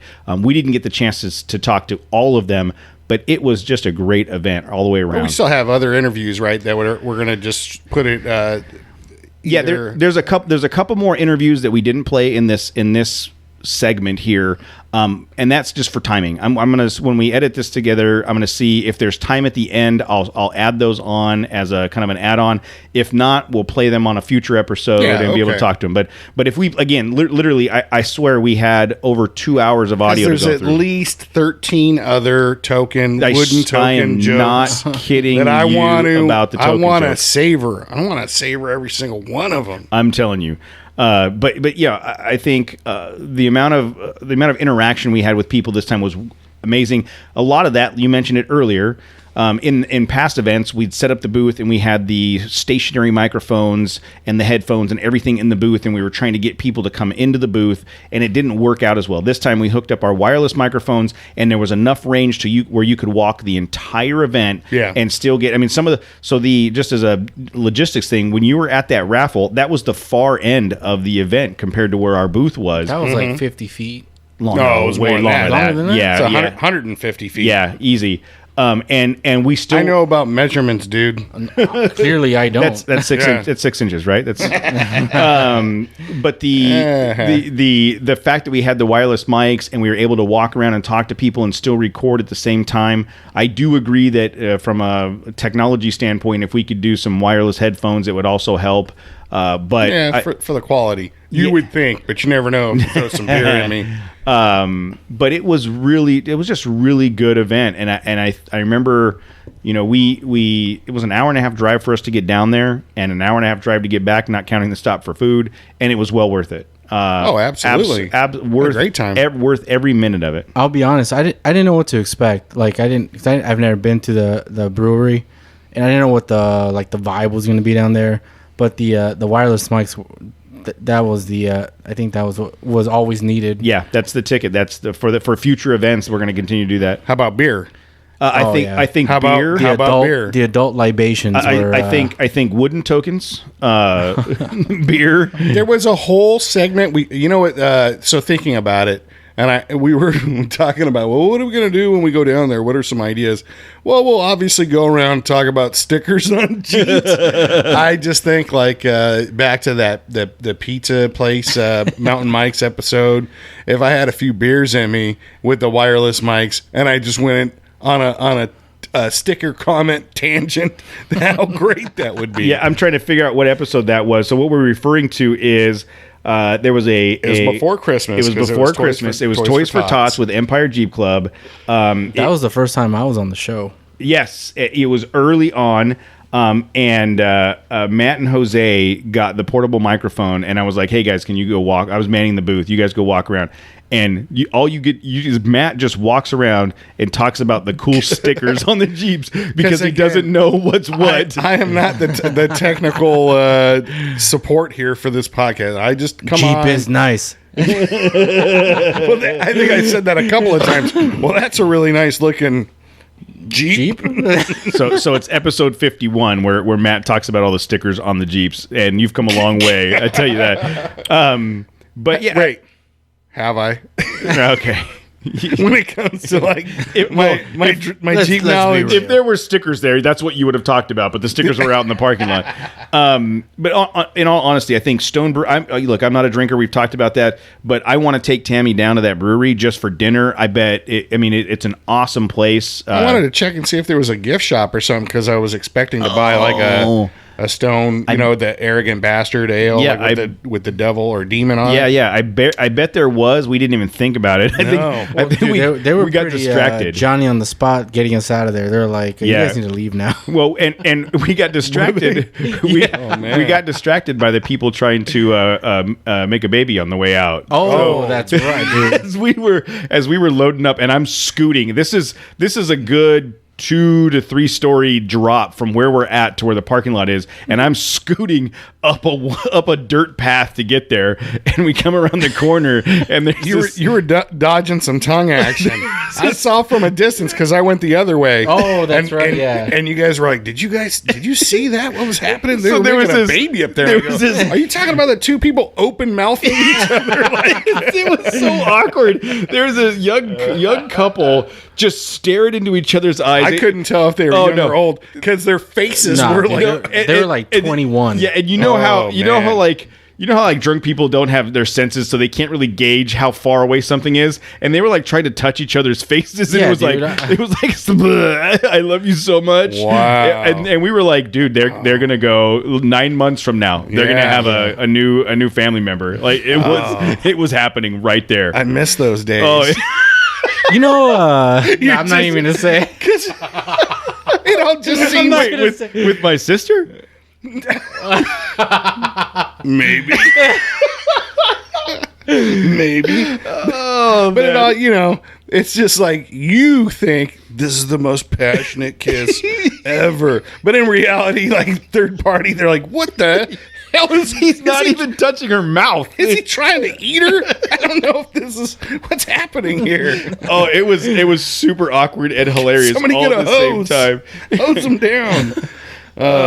So again, tangent. Sorry. Anyways, Syndicate, Offroad, all of the vendors that we got the chance to interact with, and the ones that we missed, were sorry. All of the people that came out to the event maybe they were students of that one lady. kids are having sex all the time. Yeah, kids have sex all the time. Oh no, they're probably students of hers in the past. Yeah, but maybe what is she teaching? What is she teaching? Yeah, what grade? No, what grade does she teach? Oh, so many questions. So many questions. You know what, guys? You're right. I failed. Next time, I'll be more prepared. Because I tell you what, as much as I enjoyed the conversation with Henry, that was the moment in which you needed to pivot to pull her aside and have a conversation with her, and then come back to Henry. I'm sorry, guys. I'm sorry, guys. I was all pumped up because I interviewed Jeremy McGrath the week before, and I thought I was riding a high. Nope. And nope. I gotta stay focused. Oh God. Syndicate, thank you guys so much. We are hopefully you invite us back to the next one after hearing this episode. Yeah, I don't think we're going to invite. and can we go to Hangar 24 this time? Where's that? Let's make the rounds. Redlands. Oh, okay, closer. Yeah, let's do that. Syndicate, thank you guys so much. Thank you to all the vendors. Stone Brewery, thank you for having us, you guys. That place is amazing. And I don't even drink your beer. Matt had a hell of a good time with all the tokens. Yes. You know, Cody, we don't have to be invited to an event. Can't we just go to Hangar 24? They're open to the public. People like just non-relevant, non-4-wheel drive, nothing. Just start hanging out with people at a brewery. Are you going to show up with a microphone? We're going to show up with the mics. Exactly. Just start winging shirts at people. I think the context would be a little bit missing there. No, I don't think so. Or not. Could be amazing. Well, let's try it and see what happens. So on a future episode, if you hear Matt rambling at people at Hangar 24, you'll know what's happening. Yeah, look, just because if you're at Hangar 24... I guarantee you, me and Matt started just how we did. We sat down on the couch. They have couches there. We just sit down on the couch, start talking. People will be like, what are they... They're just going to see the mics, the power of the mic. Yes. It's real. Also...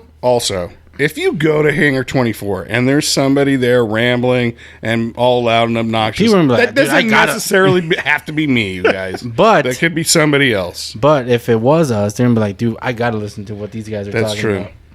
I'm not stopping you. Go. Well, you're not helping us either. Well, we need an engineer. I don't drink beer. Why I'll go and film it. film. You need to set up the gain on the mic. And oh, that's right. I forgot. You guys don't know how to turn the microphones on. Thanks again, Syndicate and Stone Brewery and everybody else. We appreciate it, man.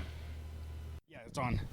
We're at the Syndicate Off-Road event at the Stone Brewery with Ofer at Trauma Pack. There is a bunch of grotesque, bloody stuff on your table. Tell me what this is and what Trauma Pack does. Sure. First of all, Trauma Pack, we're a network of first responders. We're all firefighters, paramedics, law enforcement.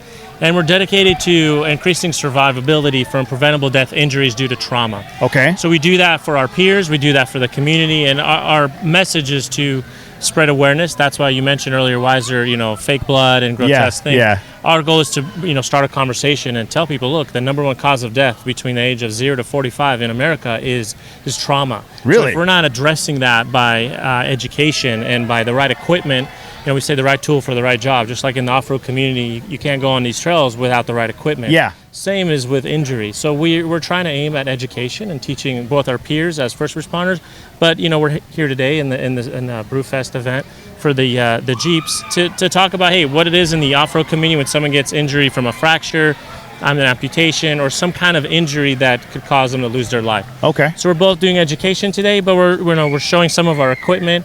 We have trauma packs that we make ourselves, made by first responders for first responders. Oh, wow.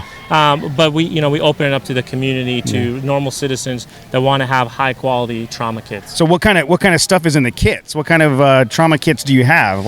So our kits include everything from the basic stuff that maybe you might need on the normal, cuts on the trail, burn, antihistamine, Benadryl, things like that, all the way to our Stop the Bleed kits. These kits are meant to treat all preventable death injuries due to trauma. Okay. What that means is there's multiple things that you can die from that is preventable, and no one should die from them in the 21st century. So bleeding from your extremity is not okay to die from that. That's why it's one of the things we treat specifically with a tourniquet. Okay. So all our kits have two styles of tourniquets.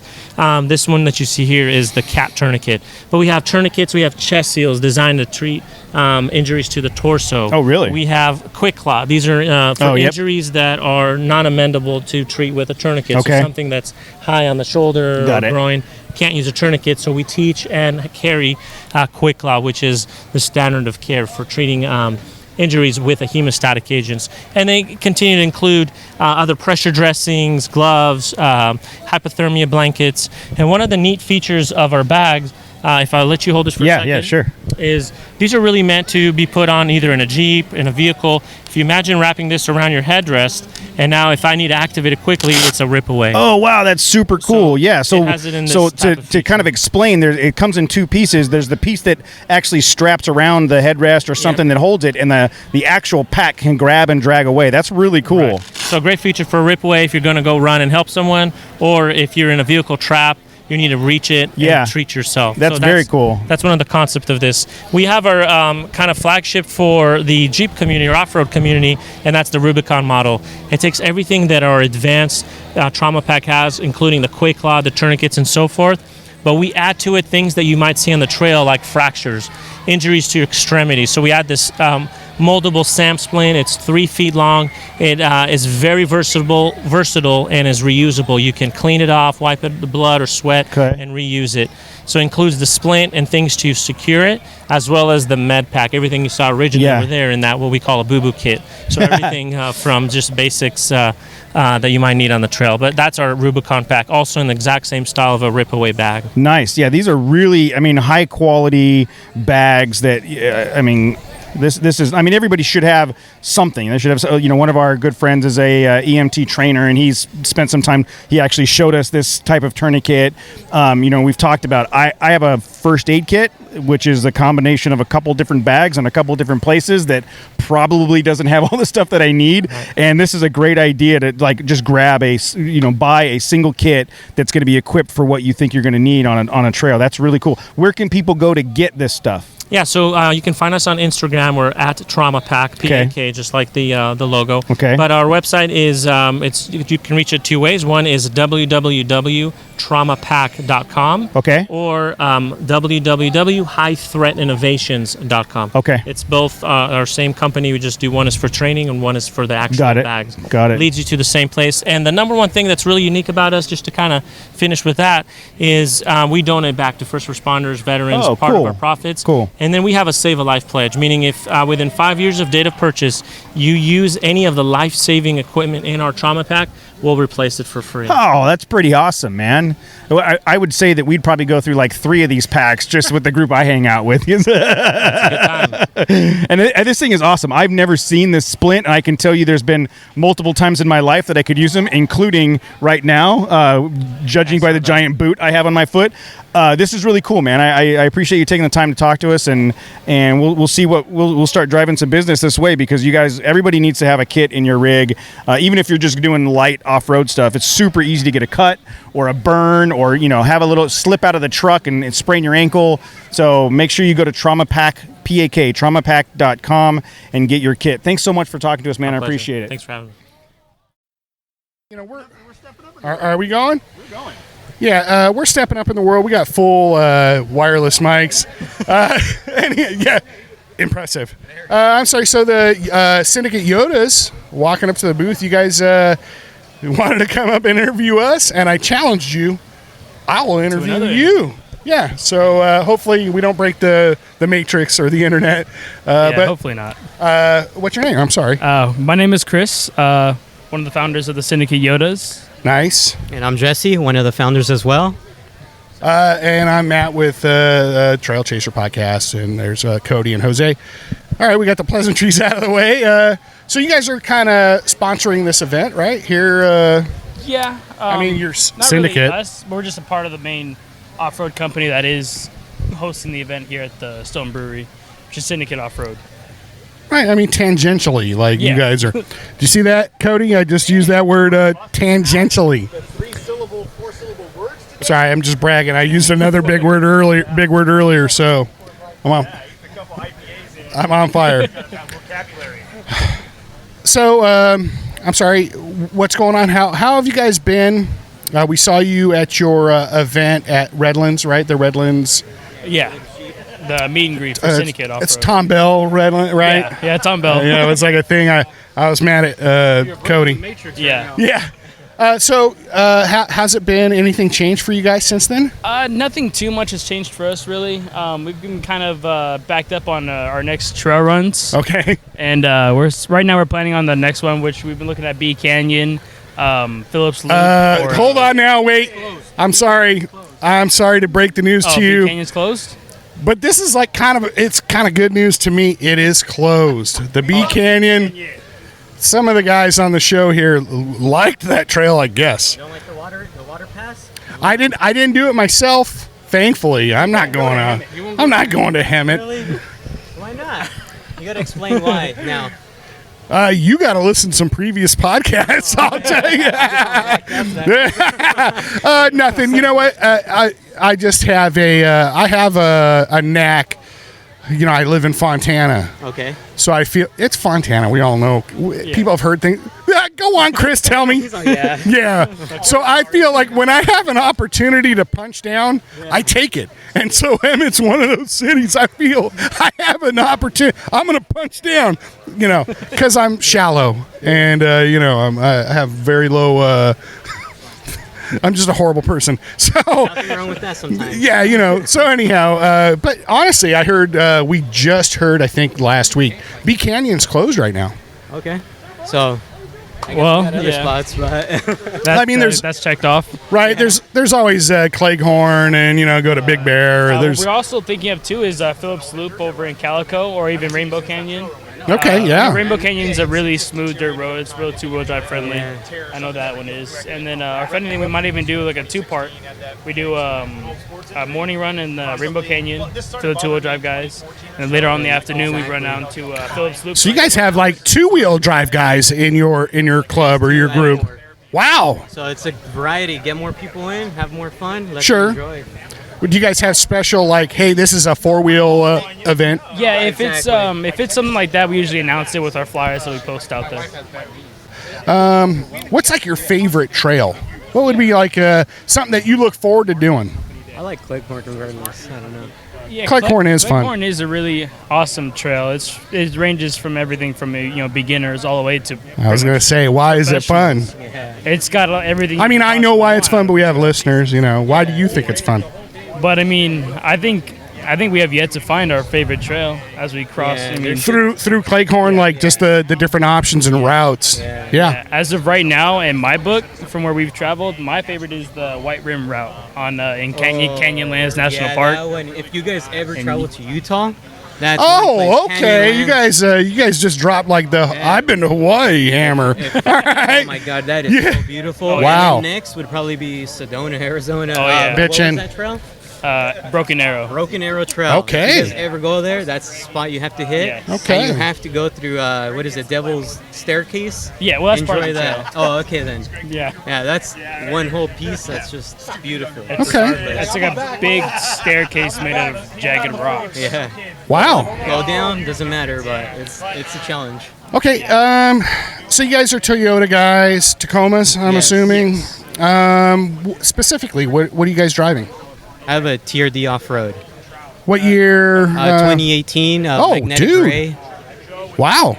And you check it on YouTube, Jesse Rizzo. Yeah, check his swag. Yeah. No, not my what's your Instagram? What's your YouTube? Instagram is _ Jesse Rizzo, and then YouTube is just Jesse Rizzo. That's it. Okay. I do a lot of DIYs, installs, Awesome. And, just when we go off on trails and stuff.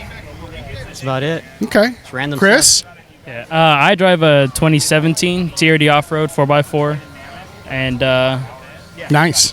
Yeah, I pretty much, you'll see me on his channel pretty much almost every every video. You got a lift. You're running on 33s or 30. Yeah, we're both on 33s. Okay. He's got Toyo Open Countries. I have Wild Peaks. Both all-terrains. Both running the same suspension. You know what I heard are super awesome. I don't know if you guys want to turn around, but bam, Nexon's right there, baby. Just so you guys know, we actually just picked up Nexon as our sponsor. Okay. Super sweet Syndicate tires. the guys mentioned it to me. Did they?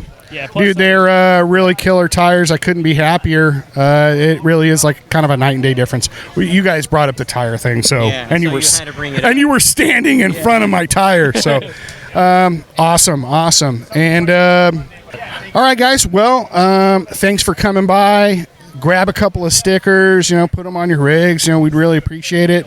And maybe we'll see you out on the trail. Maybe you guys, if you'll see my Nissan Frontier out there mobbing, maybe you guys can keep up. I don't know. We'll see. I'll throw a Syndicate Yoda sticker on there, maybe. I don't know. We'll see. Put the sticker on your bumper when you all right. Find out till you go to I know. Thanks, guys. Yeah, thank you. Okay, hey, Sally, thank you for coming up to the booth. You were starting to tell us about some of your adventures and the trails you might have, you actually just did last weekend. Correct. First, what do you drive? Well, that's the thing. I don't drive anything. My husband drives it. Okay. But last weekend I had to drive. Oh. Yeah. All right. Brand new Perfect. I love this story already. 2018 and a half Rubicon. Woo. Yeah. Hot off the lot. Right off the lot. We just wheeled, we did the Mojave Trail with a brand new Rubicon. What model was that? Wrangler. Those are right out of the package. They're super capable. What trail were you guys on?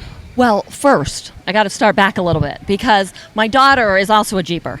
So she is 19 and has a 2013 JK Unlimited. That's the same thing. I do the same thing, Sally, whenever I have to double check with Cody. Like, what is this? The headlights on this one is a JL? Like, I have to guess because I'm not a Jeep person.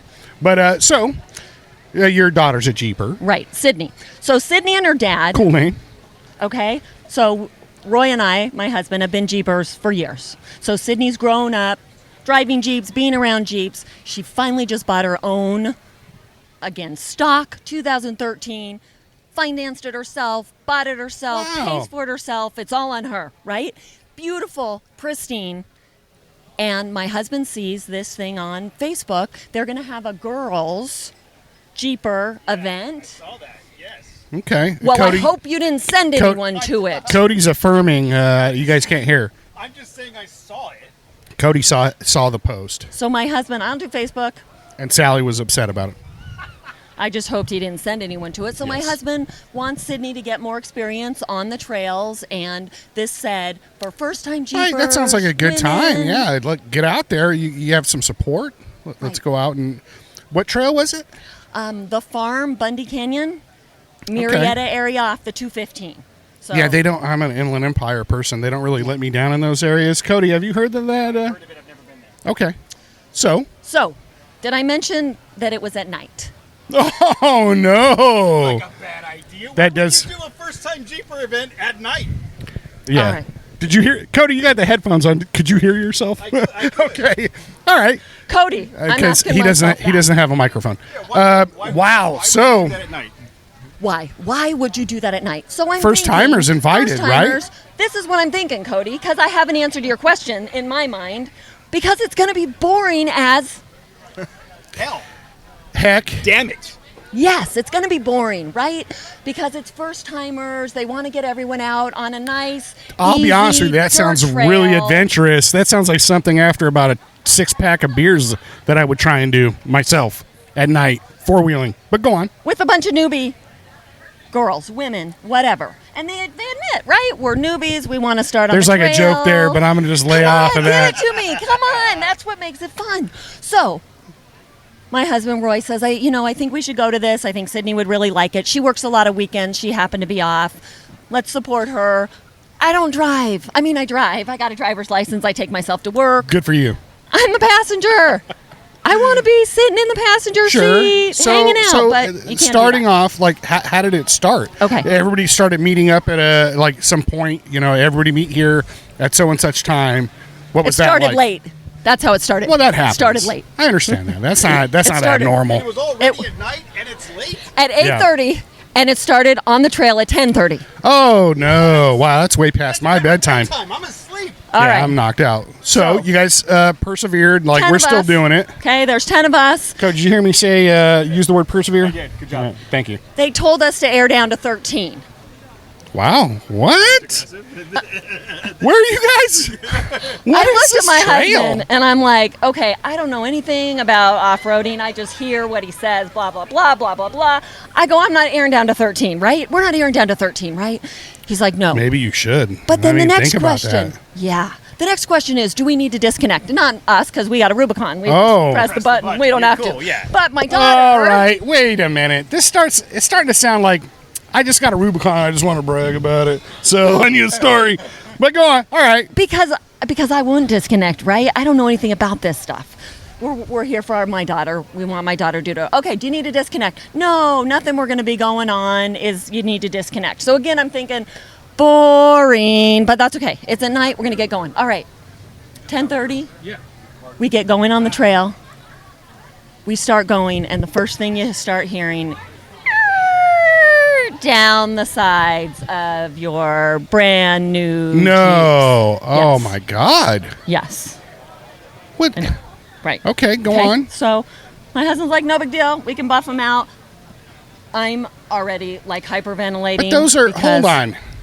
Those are like stories. Like I have those same, maybe, I don't know how deep yours are, but I have those like, it's almost like ghost flames, back on hot rods and stuff. Like, oh man, I think that has ghost flames. You have to look at an angle and you see it. That's, for my truck, that's the way I look at those. Like, oh wow, yeah, I can see where I went through those bushes that way. No, it's not like that. No. So, Okay. no. We like to keep our Jeeps really nice. We use them, we go off-road, but we go on trails that are not going to ruin it, okay? But you bought a Rubicon. Yeah, but, okay, whatever. So, I'm sorry. blah, blah, blah, blah, blah, blah. We're going down the trail. This is my husband's Jeep, and I don't like to drive, so I'm worried about ruining it, right? I'm worried about doing something. We start getting into the trail, and you guys, the question, should you disconnect? The answer is yes. So Okay. our daughter's behind us in her stock stock Sahara, whatever, 2013. Oh, Sahara, so, yeah. But all these Those have all lockers, these those women, Saharas? They don't. all these women, it's their first time. They're like, they didn't know how to put it in Was four-wheel drive. was this like a prank thing? No. Like, hey, let's try and get people stuck because we're mean and... No, this was like, we haven't gone on this trail and pre-run it since before the last rains. Oh, yes. You know what? We can attest to that. We did a very mild trail during the winter, just, I think it was February, snow and muddy, and it was not fun and easy. It was treacherous. So, okay, wow. Always lesson learned. Pre-run. If you're running, if you've got a group of people, especially newbies at night, wow, yeah, you got to pre-run that stuff. So, and a lot of stock Jeeps, a lot of Jeeps that Yeah. didn't have any lift, 31, 32 wow. inch, Mhm. tires. And mind you, they had 3 spotters. Another thing, why do you need spotters on an easy trail? So See, that should have been you know another what? clue Yeah. right there. But they were just So go on. How did man, let what me transpired? just tell Did anything? Scratches? Fine. Whatever. Yeah, it just got But did worse anybody and break worse. down? only by luck they did not. We And what finally time did got. you guys? What time did you guys finish? Well, up? wait a minute. We got to a part of the trail. I got to stop just for a second. Oh, okay. Because it got pretty tough, And my husband's a Jeeper, so he led me on the right line. And again, not a big deal. Luckily, our daughter's fairly experienced, so she would follow behind us, on the right line. You know what? Just really quick. Cody used to be a Jeeper, but we were able to cure him of that ailment. He owns a Toyota now, so he's better. What I'm saying, there's still hope for you guys. Go on. I see where this is going. She's mad at me now. I'm sorry. I'm Sally. I'll take him on the trail. The door opened there's a jab right there, so I threw it. It was good. You guys got into a treacherous spot. So we got in this treacherous spot, and I'm telling you, Matt, I looked down and I went, oh, hell no. No. And again, I'm not worried about... Everybody's like, what's she doing? Damaging my husband's vehicle. I'm not worried about... I wasn't going to die or any of that stuff. But I'm telling you guys, we've gone on some tough trails. That was probably the toughest section we've ever done. Wow. In this, I thought, I don't know how the heck we're going to get down here. There was no going back. You can't go back. You got to go forward. No. And after a few... There's a song, I think it's Boston, Don't Look Back. Yeah. Don't look back. It was... So I got out. Let me tell you. Open the door. I'm like, hell no, I'm not doing this. I'm not breaking my husband's truck. I got out. I got in the passenger seat. And you let him do it. And I let him do it. Oh, well, you know what? That you got to. And I videotaped it.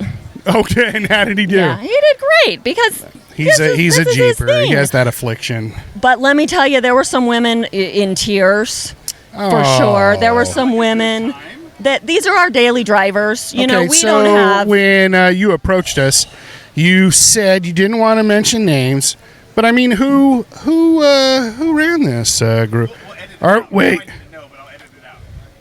We promise. I mean, right. Really, I don't know, honestly, because but it was a Facebook post with Temecula Jeep Club. Okay. Who we really like. We really like them. But it was a woman, and then she got some of the guy friends, to help her out. Okay. And you guys, really, this is the bottom line. It bummed me out because this is why first-time Jeepers don't get off trail. That's what pissed me off. We were fine. We survived. We didn't break anything. But when we're in the parking lot at the beginning and they say it's an easy trail, you don't need to disconnect, and then the women are sweating and hyperventilating and they don't have anyone with her. They had spotters, but they're scraping. I mean, you can imagine stock. They're scraping and yeah, and not fun. Like, it wasn't fun. And so will those women ever go off-roading again? I mean, is the bottom line. And that bums me out. You know what that is? That's a little disappointing. Because, again, you're a first-timer. You have a Jeep. This is something that's really capable. You could really spark an interest for the rest of your life. Like four-wheeling, you kind of want that first time to be something, magical special. Or exactly. You want it to be special and right. And to have it go that way I'm sure it was pretty disappointing. So, what do you think? I mean, obviously, you guys have a Rubicon, so you'll still... Oh, go out and hit some trails. But how did your daughter think about it? Was she upset? So she has at the very end, she put a nice little gashes in her painted fenders that were a little more than buffable. But she has more experience. Again, it wasn't her first time. She's driven. She learned in a stick shift TJ of her brothers. So bitchin'. Yeah, that's awesome. She's pretty good. But her and her dad have started, kind of just a little drop top off road in order to bring first timers out. So we were trying to support other people that were trying to do the same thing. And again, it just makes us all look bad that say, "Come on, you can trust us. Come with us." So. But you know what? We're sorry that you had that experience, and if you want to go wheeling with us, we will tell you when it's going to be treacherous. We will tell you that you shouldn't do this. Heads up was given? No. Oh no! It was for false. First timers at night. Yeah. Sorry, Jose. I don't know where you were while we were We know where he was. What do you mean we don't know where he was? Oh, beer. Jose, thank you. I didn't mean to snap at you like that. Sally, you know what? I would like to make a comment. You know, there was a time, 20 years back, because I'm old. I went camping. I'm older. Okay. I went camping with some friends of ours, and we rented just a POS camper. We drove up to Yellowstone and back, and we had vehicle problems. It seemed like a nightmare. Like, it was a really difficult trip. But now that 20 years on, I look fondly back at that like, man, that was an amazing time. I would do it again in a heartbreak, in an instant. Yeah, I hope maybe, 2 or 3 years from now, you guys can look back and it's not, maybe you look back fondly, hopefully. Huh? So. All right. Thanks so much. No, thank you for your story. You got it. Okay, we're sitting here with Elias, right? Yep, my name's Elias. Just walked up to the orange tent. This is Elias. This is. I know you're not a listener yet, but you just downloaded the episode, and we gave you some stickers. So there's no excuse now. You have to listen to the show. And I have an Android. So you just walked up here, and you were taught you have an Adventure Off-Road shirt. And you start talking about going on a run with them with 200 Yeah, Jeeps? it was about 200 Jeeps. It was Big Bear. It was about 2 months ago. 200 Jeeps in Big Bear. You guys were like a mob. Yeah, actually, it was actually about... that was like the 405, like on a typical day. It was actually about, I don't know, maybe 5-6 hours worth. Pretty cool. I'm a rookie off-roader in the Jeeper. I used to be in the military. I did some off-road stuff there, but so I got a JK. Not to cut you short, but I have actually mentioned to Cody about we should have some former military and vets with four-wheel experience, and see how that translates, or if it does, or the things that you've done. But go ahead and finish your point. And I do want to ask you about I got that. a 2018 JK. I recently divorced, so I got my JK from the ex. You got to, dude. I got it back. Good for you. you. So it's been about 4 months, and I've been just dressing it up a bit. I put a similar like S-Pod in last night, a roof rack, and I'm a dog trainer. I like to take my dogs with me. So although this Jeep Jamboree route I did 2 months ago, I didn't take my dogs, but I just came back from Big Bear this week, and I took my dogs up there. Awesome. And I leave the back wide open, and I have a roof rack, so I can put everything on top. And I have 3 Doberman Pinschers, so they're big. So the whole back is all for them. And I got a netting up front, so they can't come through, and it's pretty cool. So I can take my dogs with me to off-road wherever I go. So it's pretty neat. I like that. Very cool. So on this run, did you enjoy yourself? What is it like with roughly 200 Jeeps? Dude, I'm just saying, I think we had on the Mojave Trail, Matt had 10 or 12, something like that vehicles. Well, it was the first time I did. And that's over the Mojave Trail. So, that spreads out. That's hundreds of miles across. Yeah. How was it wheeling? You know what? I got to tip my hat off to the guys who did the Jeep Jamboree. I don't know them personally, but you had a couple rough spots, but for 200 vehicles, these guys have pulled this off, and we met up in Pioneer Town, and then we just did that.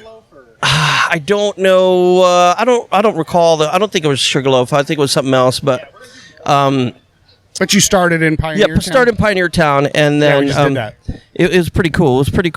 It was I don't, maybe 20 miles. I wasn't too sure. I don't remember, but that sounds about right. Or something. It was cool. It was cool. I had a couple breaks. Only a couple people broke down. I had people that repaired their vehicles on the way. It was pretty. They were pretty squared away. Yeah. Well, I don't know if it was a Jeep that broke down. I can't vouch for that. Jose sitting in the background throwing shots. Yeah, throwing jabs. He must have been on his iPhone while he's. Oh, okay. All right. So that sounds great. You had a good time though. Yeah, I had an excellent time. So I wanted to go out and do more off-road stuff. So, I have how it is, man. I'm just starting to get my pieces together. So I got more. It's not stock now, but it's I'm starting to put stuff together. So I need to get a winch so I don't. We just had the first time in our experience we had Cody. Cody has a Tacoma with a winch, and it was the first time we actually had to use it. We had to bail out a friend of ours who got a little. We had to recover him. He tried to hit. He was driving a Jeep, and he felt there was a false sense of security, whatever. But we had to drag him out. So you know what? Yeah, having that winch was huge. I mean, I don't know how we would have gotten it. It had been very troublesome. That definitely limited the damage of this recovery or getting him out of that rough situation. So, if you don't mind, can we talk about like your military experience and things like that? If you're cool. This is just straight like. What was it like? What did you drive in what situations? I was in a SEAL team, and we drove dune buggies. Awesome. Awesome.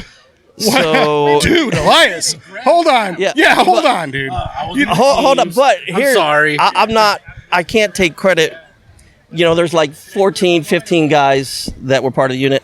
They went forward, and I stood back and helped train everyone else here, which I didn't get to go downrange when those guys did.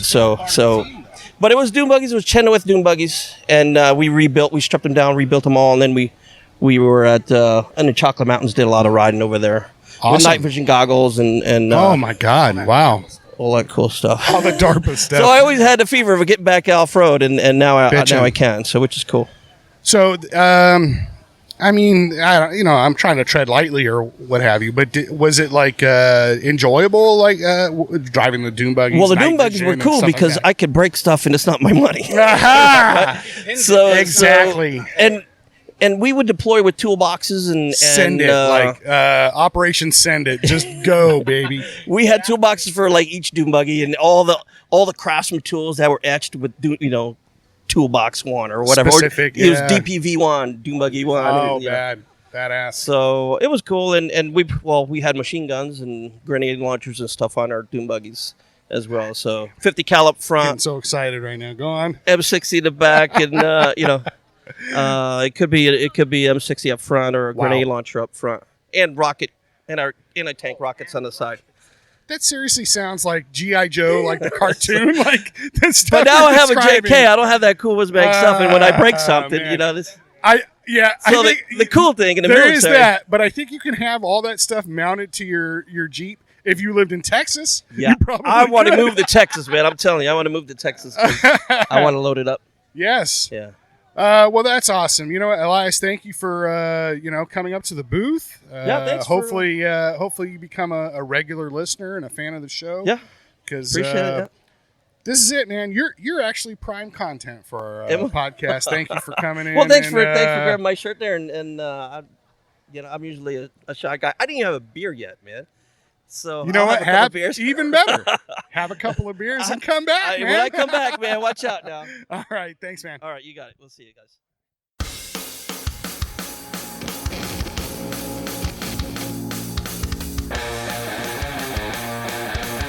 We'd like to thank Nexen Tire for their support. We've been extremely impressed with the Rodian MTX tires, and we are excited about what the future holds for Nexen.